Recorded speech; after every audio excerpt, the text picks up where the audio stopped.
میں زیادہ دیر آپ کا یہاں پر نہیں لوں گا. آپ کو دو چیزیں میں کہتا ہوں. دیکھیں، ایک آزادی ہے اور ایک پابندی ہے. آزادی ہے اور پابندی. 1947 میں آزادی ملی ہے، سب کو پتا ہے، سارے لوگ جانتے ہیں. لیکن ساتھ ہی میں 1950 کو یہی ہماری ڈیموکریسی جب ترتیب پا گئی، جمہوریت، اور اس کے لا بنائے گئے، تو قانون بنا کر ہمیں دیا گیا، تو قانون پر عمل کرنے کی پابندی لگائی گئی. تو آپ کے دماغ میں ایک سوال آتا ہوگا، 1947 میں آزاد کر دیا اور پھر 1950 میں 1950 میں پھر قانون میں پابند کر دیا، پھر یہ کیسی آزادی؟ میں یہاں بتانا چاہوں گا، ہندوستان کی آزادی کو 70 سال سے زیادہ کا عرصہ گزرنے کو آیا ہے. ہم آج یہ عہد کرتے ہیں کہ اللہ رب العزت نے ہر انسان کو آزاد پیدا کیا ہے، اور آزادی انسان کا بنیادی حق ہے.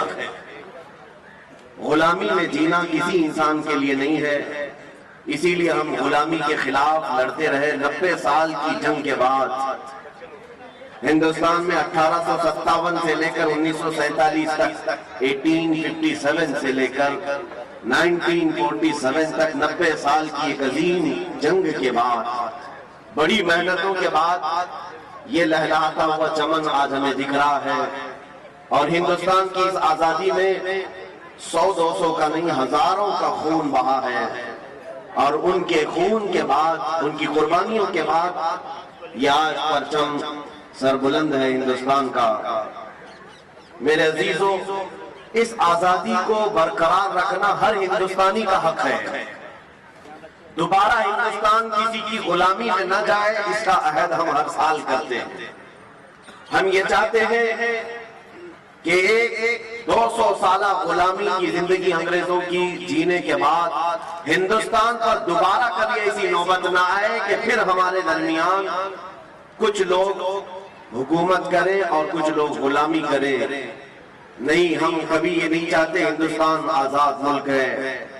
اسی لیے جمہوریت کو یہاں پر سب سے بڑا ایک مرتبہ دیا گیا، جس کو ڈیموکریسی کہتے ہیں. ڈیموکریسی ہے کیا؟ یہ لوگوں سے لوگوں کے لیے، by the people for the people, لوگوں سے لوگوں کے لیے. جو جب تک یہ رہے گا، انشاءاللہ ہندوستان میں امن و امان برقرار رہے گا. ہم آج یوم جمہوریہ سے، آج کے دن اپنی قوم سے مخاطب ہو کر، بلکہ پورے ہندوستانیوں کو میں یہ میسج دینا چاہوں گا، آزادی مل تو گئی تھی ہمیں 1947 میں، لیکن آج اس آزادی کا سارا لہلاتا ہوا چمن پھر سے بگاڑنے کی کچھ لوگ ناپاک کوششیں کر رہے ہیں. ہم اس کے خلاف نہ ہوں. ہندوستان کو کبھی بھی آتنکواد ہونے ہم نہیں دیں گے، منوواد ہونے ہم نہیں دیں گے. کسی خاص ایک ذات، ایک برادری کی بڑھوتری کے لیے ہندوستان نہیں بنا ہے. ہندوستان میں ہر ایک کا برابر کا حق ہے. یہاں ہندو بھی ہیں، سکھ بھی ہیں، عیسائی بھی ہیں، اور مسلمان بھی بڑی تعداد میں ہیں.